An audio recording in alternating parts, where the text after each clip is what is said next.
अबू आसिम ने बंबई में बयान दिया है कि वो औरंगाबाद वाला, मैं उत्तर प्रदेश का रहने वाला हूं, पटक कर तेरे 32 के 32 दांत गिरा दूंगा। ये अबू आसिम बोल रहा है किसके लिए? मेरे लिए। अब लाल टोपी के खेकड़े सुन, तेरा हिसाब निकालता हूं अभी। बड़ी शेरवानी और दो छोटी शेरवानी, दोनों की शेरवानी फाड़ना है, फाड़ना है।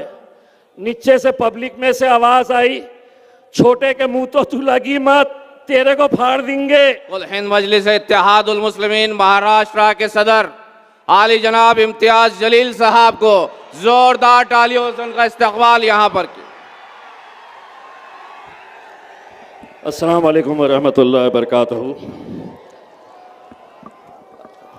आज के दिन इस शहर के अंदर एकनाथ शिंदे साहब की भी सभा चल रही है, भाजपा वालों की भी सभा चल रही है। जितने हमारे इतने कोने में खड़े हुए हैं उतने उनकी पूरी सभा में मौजूद है। बहुत सारे लोग बहुत ज़्यादा फड़फड़ा रहे हैं। असद अकबरुद्दीन अवैसी साहब का, मैं बहुत वक्त के बाद आप लोग अकबर भाई को सुनने वाले हैं। मैं अकबर भाई के ताल्लुक से सिर्फ एक बात कहना चाहता हूं। अकबर भाई जब बोलते हैं तो कैसा बोलते हैं कि तुम्हारी सोच के सांचे में ढल नहीं सकता, जबान काट लो लहजा बदल नहीं सकता।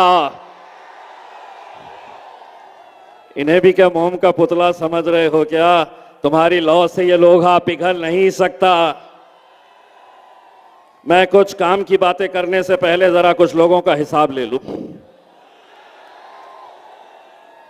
महाराष्ट्र के उप मुख्यमंत्री एकनाथ शिंदे साहब की सभा कहीं चल रही थी, इतने से लोग थे और वहां पर तकरीर भाषण उनका चल रहा था। उतने में एक पतंग उड़कर आ गई, बिल्कुल उनके स्टेज के सामने आकर पतंग गिरी। पब्लिक चिल्लाने लगी। एकनाथ शिंदे साहब ने पूछा, पतंग कुणाची निशानी आहे का? तो लोगों ने कहा होते जलील जी। तो बोले पतंग कट गई, पतंग कट गई, कापला आम्ही पतंग। एकनाथराव, ते पतंग आम्ही कापली आणि तुमच्याकडे पाठवली, कारण 14 तारखेला आपण दोघांना मकर संक्रांति मध्ये उड़ायचे आहे पतंग।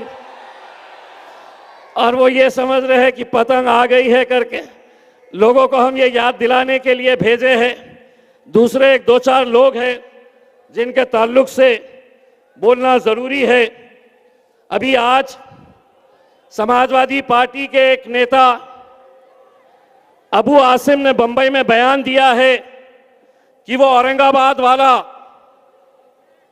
मैं उत्तर प्रदेश का रहने वाला हूं, पटक कर तेरे 32 के 32 दांत गिरा दूंगा। ये अबू आसिम बोल रहा है किसके लिए? मेरे लिए।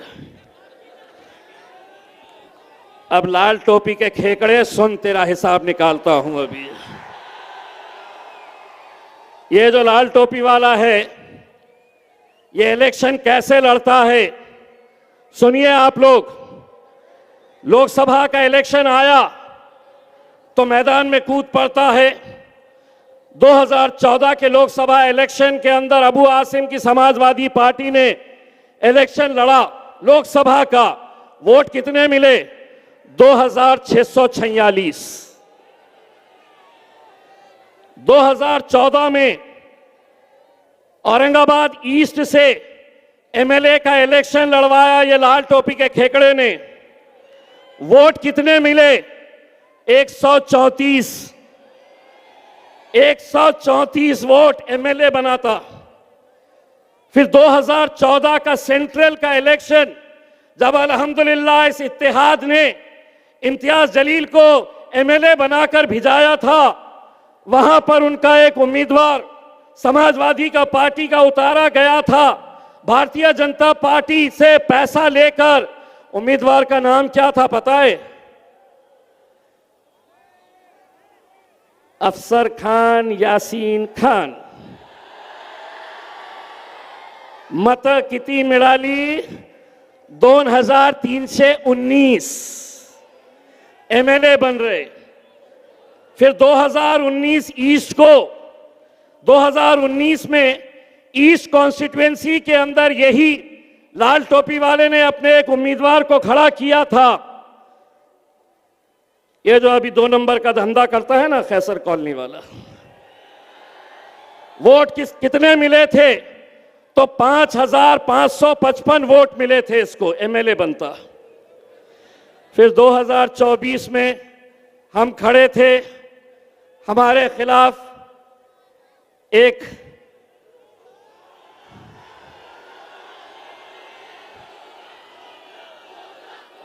उसको खड़ा किया, उसको वोट कितने मिले?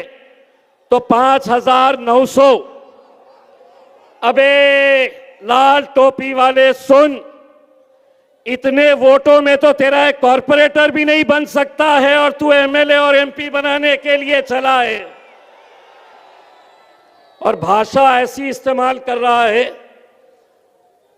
कि मैं पटक के 32 दांत तोड़ दूंगा। सुन, मेरा बचपन में ही एक दांत टूट चुका है, 31 ही है मेरे को। एक दूसरा नेता कांग्रेस का, उसका नाम है, कांग्रेस का नेता है, उसने आज के दिन बयान दिया, ने अजीत दादा का बेटा है, पार्टी का है, इब्राहिम भाईजान बंबई में, उसने भाषण देते देते बोला वो बड़ी शेरवानी और वो छोटी शेरवानी दोनों आए थे और पब्लिक को बोला, अब बोले ये बड़ी शेरवानी और दो छोटी शेरवानी दोनों की शेरवानी फाड़ना है। नीचे से पब्लिक में से आवाज आई, छोटे के मुंह तो तू लगी मत, तेरे को फाड़ देंगे। ये यहां पे आके बैठे हैं। बस ऐसा लगता है कि अपन कुछ भी बोल दो और हम सुन लेंगे। अभी तो जहां जहां महफिल सज रही है औरंगाबाद में, अकबर भाई यकीन मानिए बड़ी बड़ी महफिलें सजा रहे हैं, हर पार्टी वाले, महफिल उनकी सज रही है और चर्चा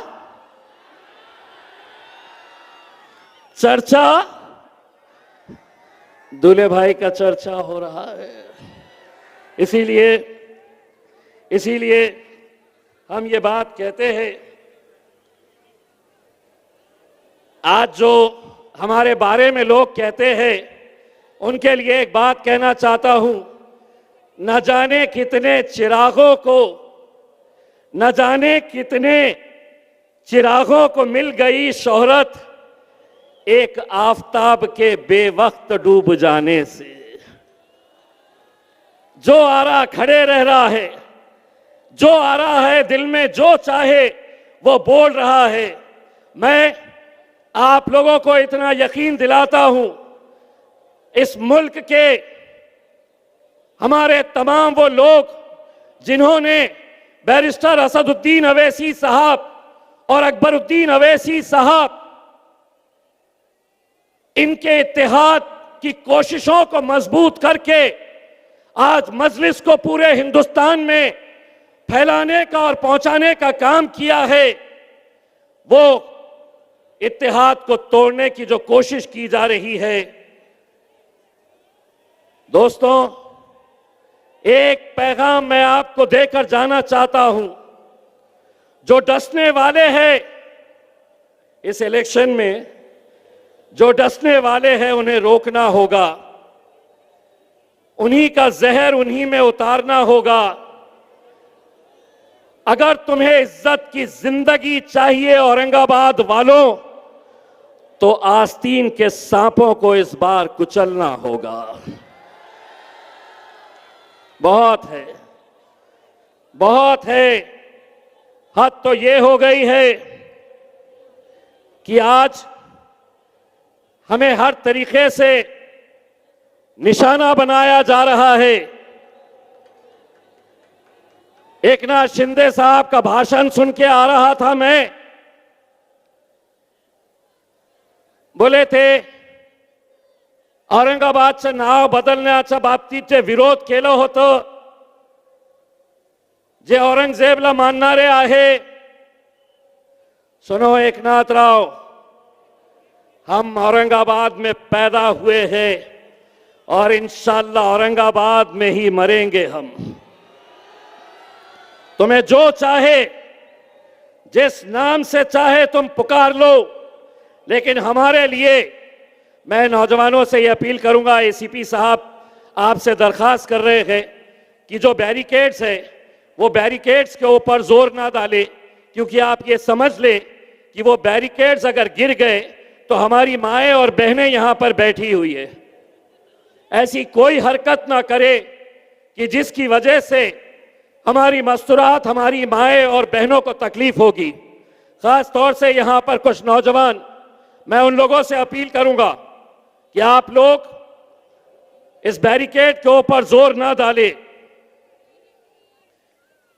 मैं आप लोगों को यह बताना चाहता हूं इस मौके के ऊपर, ठीक है, बहुत सारे लोग हमसे खफा हुए थे, लेकिन आज अल्हम्दुलिल्लाह मजलिस की मोहब्बत बैरिस्टर असदुद्दीन अवैसी साहब और अकबरुद्दीन अवैसी साहब से बेपनाह मोहब्बत करने वाले मेरे ये जियाले, मेरे ये नौजवान, आज कितने सारे लोग जो कल तक हमारे साथ नहीं खड़े थे, आज वो हमारे साथ स्टेज के ऊपर मौजूद है।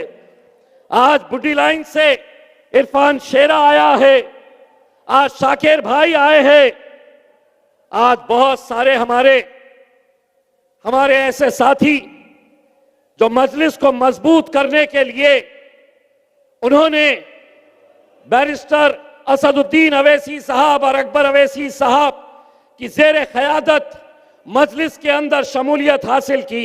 15 तारीख के दिन आपको क्या करना है? 15 तारीख के दिन ईवीएम मशीन, भाई सुनिए, सुनिए, आपकी जरा सी गलती, हमारी ये जो माएँ और बहनें बैठी हुई है, मेहरबानी करके तमाम वो नौजवान पीछे से कोई धक्का ना दे, क्योंकि अभी सही मानों में अगर है, पीछे वालों जरा सुनो, अगर मजलिस के है तो सुनो, अगर भाजपा की तरफ से आए हैं तो करो हंगामा। हमें मालूम है आप मजलिसी है और कट्टर मजलिसी है,